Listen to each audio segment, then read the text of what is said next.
The following is a CBC Sports presentation.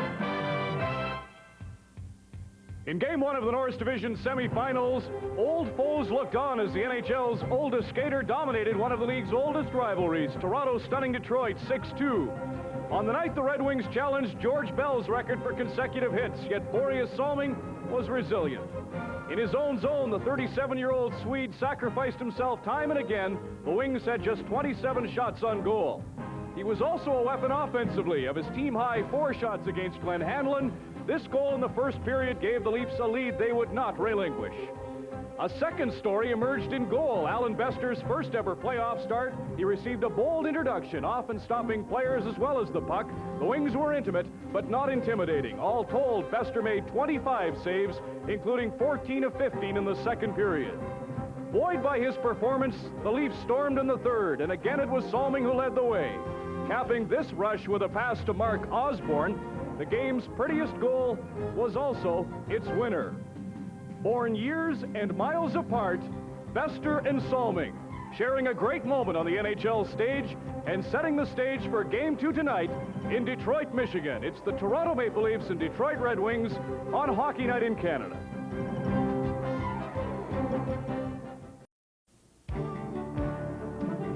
The Red Wings entered this series against Toronto prohibitive favorites, and the burden of that prediction appeared evident on the face of Jacques Demers in the loss Wednesday at Joe Louis Arena. Now with a series deficit, it was expected the Wings would go to their roster depth and make changes on defense, but Jacques Demers says he'll go with exactly the same lineup tonight. Well, first of all, Darren Beach is hurt. He has a bad ankle. We thought he would come back, and he's hurting.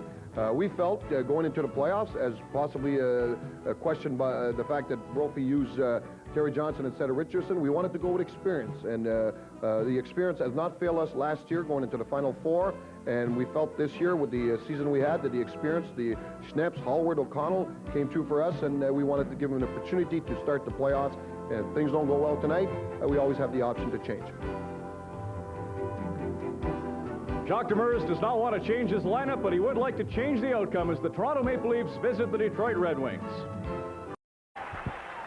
And good evening, everybody. And no doubt you know that the Joe Louis Arena will be filled to capacity again tonight for this Game 2. The Leafs up 1-0 in the series. Detroit's power play. Now a 2-on-1 for Toronto. This is Olczyk coming in. Centered it. He had Hanlon going the other way. The Red Wings back on a 2-on-1. Jerry Gallant. Stopped by Bester. Rebound score.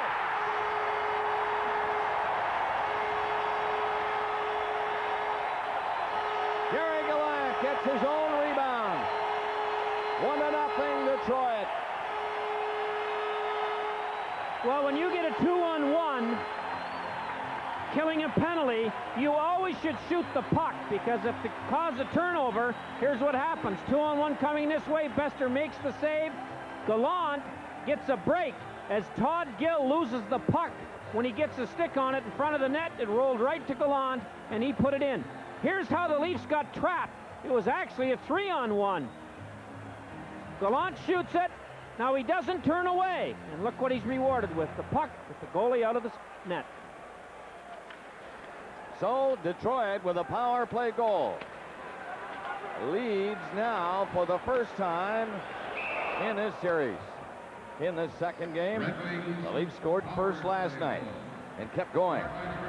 Well, Terry Johnson was obviously inserted in the lineup by Brophy because of his size and toughness. Gerard Gallant, one of the better offensive players for the Red Wings, and they need him scoring.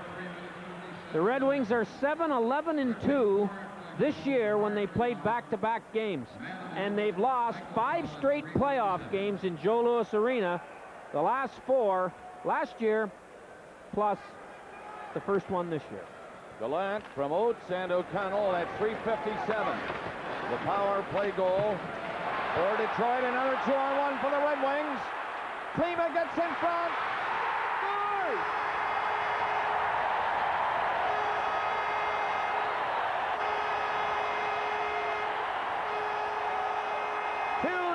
Detroit.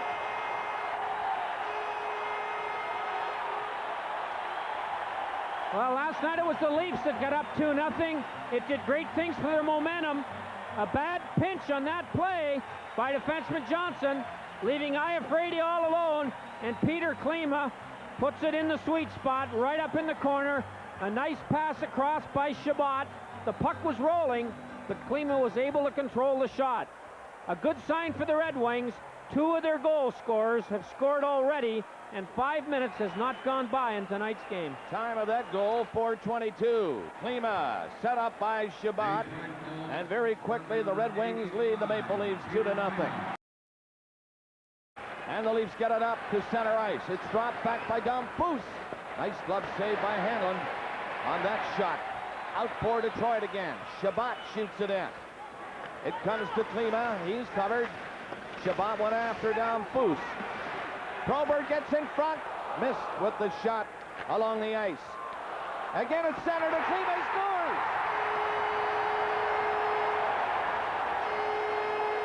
Klima alone in front, and it's 3-1 Detroit. Well, John Shabbat picked up the puck after Sneps missed the net from the point and threw it very quickly out to 85. Klima, who put it by Bester before he had a chance to react. You can see Shabbat gets it on the icing line. The Leafs turn around and look for the wrong colored shirt to take, but by the time they turn around, it's in the net. Those bing-bang passes make defensive zone coverage pretty difficult. And the Red Wings have a 3-1 lead and have had the complete dominance in this game except for Courtnall's shot. The Leafs trailing by 2, move it back up the ice. Osborne, Olczyk ripped the shot, and that hit Norwood, and he has been hurt. Norwood stopping the shot. He's back up, and he'll go to the bench. Hockey Night in Canada returns in a moment. Courtnall and Olczyk have scored for Toronto. Klima has a couple for Detroit, and Jerry Gallant got the other one. That was a power play goal, Gallant's goal. That's DeGray for Toronto. Slapped into Courtnall. Couldn't get it out. Score! Howard! After Courtnall miscued at the blue line. The puck came around the boards to Russ Courtnall, who's playing right wing tonight, not center. It got by him and went right to this man, Doug Howard, who shot it through a maze of traffic into the goal. DeGray throws it around the boards. Now Courtnall's got to stop that puck and eat it if he has to. If he doesn't, that's what happens. And you can see that the puck hit Dale DeGray, number 3, in the left skate and caromed between Bester's pads, right there. So it was a tip-in off the Leaf defenseman's skate. Here at 12:28 of the first period, the Leafs have made a goaltending change. Ken Reggett is in for Alan Bester. Reggett out of the net to knock into the corner. Here's John Shabbat. Shabbat around the goal. A penalty coming up. Probert nailing 2 Leaf players in front of the net. He may get 5 minutes for that, Bob. He just turned around and decked Curran, I believe, as Curran was tying him up in front of the goal. And we know Curran fractured his jaw in 5 places and wears that mask. I'm not sure that that mask didn't save his life on that one. He was tying Probert up in front of the net, and Probert just hauled off and punched him. And he's a little groggy, as you can see.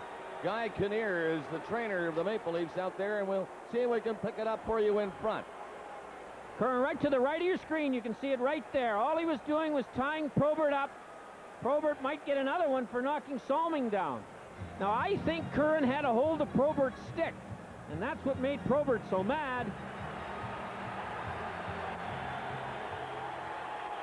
Well, this is the first really rough stuff we've seen in the series. Watch it again. Curran in front of the net being decked hard, and then Salming took a shove from Big Bob Probert. And Morrell has given. You see, Probert there is saying he had hold of my stick. So Curran gets 2, and Probert gets 4. Courtnall, another pass right on a nil stick. scrap started in front of the net, and the play is whistled dead. That's the first sign of any type of fisticuffs we have seen so far between Detroit and Toronto. I'm sure the Leafs were instructed last night not to fight because they were challenged many times and turned all the challenges down. Detroit has a much tougher team in these kinds of circumstances, and this looks like it could develop into something a little nastier than we had anticipated. Don't forget now, if fights break out after the first one breaks out, the referee has the opportunity to throw those guys out. So there will be more penalties to both the Leafs and the Wings. Oh, the next goal. This games in this league are full of. The next goal is the big one. Peter Klima, 85, has 2. For a guy that handles the puck as well as he does, he has the longest stick in the National League. He's not tall. Most good stick handlers use short sticks, not Peter Klima. The Red Wings are in, and Oates from the corner. He centered it, and Reggett is going to scoop it up and hang on to it. Now Gallant and Secord, and I wouldn't be surprised if they went at it. Gallant took a swing at Secord, and Secord answered back, but the officials were in there quickly. Secord may get the extra penalty. He did throw the first shot in this skirmish. And you can see Gerard Gallant is a guy that players don't like playing against. Let's have a look in front of the net. 17 takes the shot. Now watch Secord. There seems to be no trouble here at all, but Secord must have anticipated that Gallant was going to try and get the puck out of Reggett. Todd Gill gets in there. And the Leafs, who turned down all kinds of invitations to fight last night, don't seem to be in quite the same mood tonight. Perhaps the scoreboard frustrates them a little bit. And now they're even, and Klima will be back out in 20 seconds. So the Red Wings will again go on a power play. And they're leading 4-2. That's Ashton trying to get in, but Therrien steals it. Brings it back out. There's still 5 aside as he goes in. Dropped it to Courtnall. His shot deflected off the goal. Now the Red Wings have the man advantage, and Klima out of the box going in on goal. Klima scores!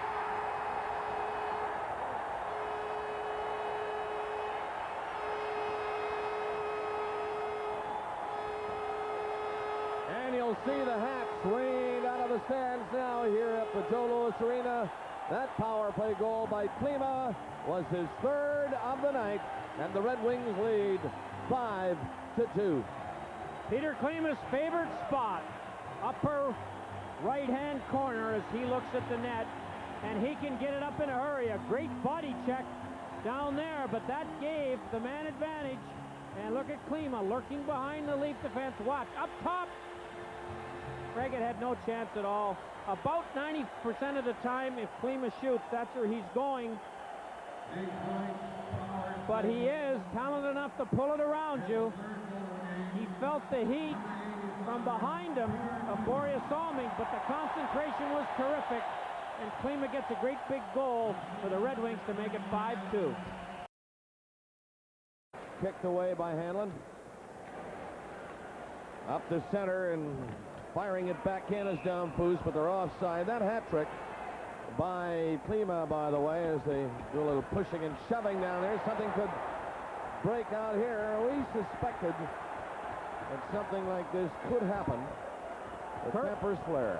Curran hit Gallant in the face with his stick when Gallant was on the ice. Snep saw it and took a 45-foot run at him and jumped him. Whether the referee saw Curran do that, I don't know. But as you recall, Curran and Gallant collided.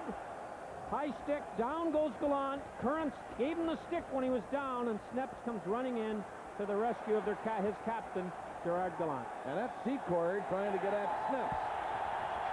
But Sneps is a popular hockey player here in Detroit. There's Curran, and here's Sneps.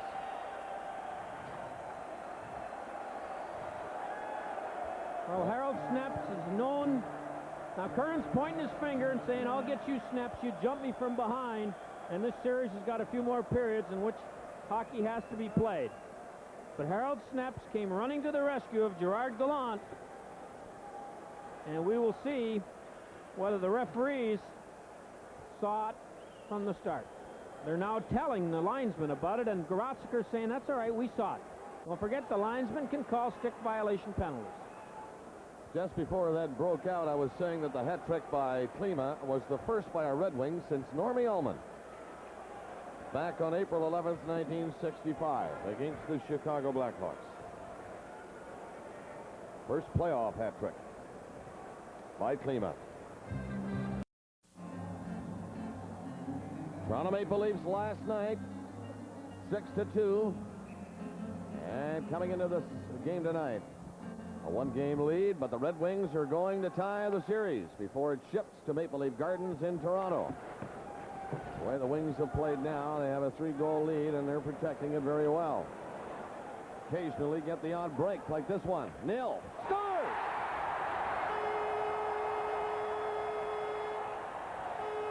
Jim Nill makes it 6-2 Detroit.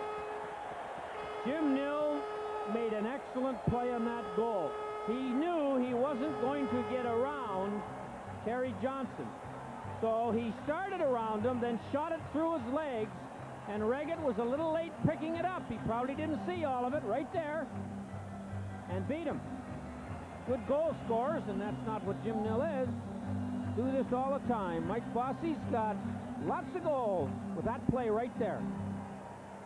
It's not how hard you shoot it, it's how quickly you get rid of it, and is it on target. Jimmy Nill gave us a little lesson in goal scoring. Jimmy Nill, who just got the 6th goal for the Detroit Red Wings, and a nice one at that, I think has put this game out of reach. Watch Probert, and this is what's happened to Salming a half a dozen times. Secord doesn't like it, and he comes roaring in to take a shot at Probert. 15 seconds earlier, Joe Kosher hit Salming with a very similar body check. Part of the Red Wing game plan is make life tough on the 37-year-old defenseman of the Maple Leafs. There he is on the boards, getting a pass away to center ice. Jim Nill, who has a goal, missed it, got it back as he stole it from the Leaf player. Into Klima. Klima shoots. Low shot, and he missed. However, he got the crowd jumping for number 4 for him on that attempt. He's quick to find a hole. Great hockey sense and great offensive anticipation, Peter Klima. He's one of those guys, there's only a handful in the league that can be in the middle of a crowd for 1 second. The defenseman looks the other way to see what's going on, and 85 is by him. And if he gets his nose in the clear, you're going to be looking at his rear end all the way to the net.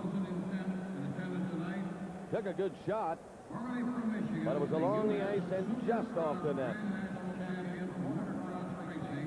Bit of a free spirit, Peter, but Jacques Demers and he have come to a mutual agreement on how Peter should behave. And you can see why Jacques probably was more patient in his dealing with Klima than any other player in this team, because he knew that this is what Klima can do for you in a big game. I think everybody on this Red Wing team comes to an agreement on how he should play with Jacques Demers. They've had quite a story here over the past 3 years in Detroit. Good success for the team. Sellouts here at the Joe Louis Arena. Losing their star player, 100-point-plus man, Steve Yzerman, for the year. Talked to Yzerman the other day. Naturally disappointed, but working out every day on the exercise bicycle in the Detroit exercise room. He's confident everything will be all right for another season and many more. I think he's thinking that if they get to the third round, he'll play. 10 seconds left. And this series is tied at a game each. With the Leafs winning last night 6-2, the Red Wings back tonight, winning 6-2. Jacques Demers knows it. 19,000 plus fans know it. All of us know it. The Red Wings were a better team tonight than were the Leafs. 6-2 Detroit. Series tied at 1. Our Stanley Cup playoff coverage continues in a moment.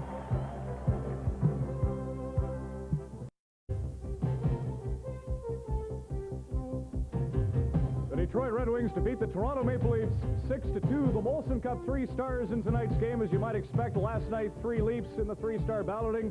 Tonight, the score is reversed and the scenario is the same. Peter Klima with a 3-goal performance to lead the way for the Wings as the first star. The second star tonight with a 3-assist performance, Adam Oates, who set up a couple of the nice goals by Klima. And the third star, especially for his role penalty killing, John Shabbat of the Red Wings.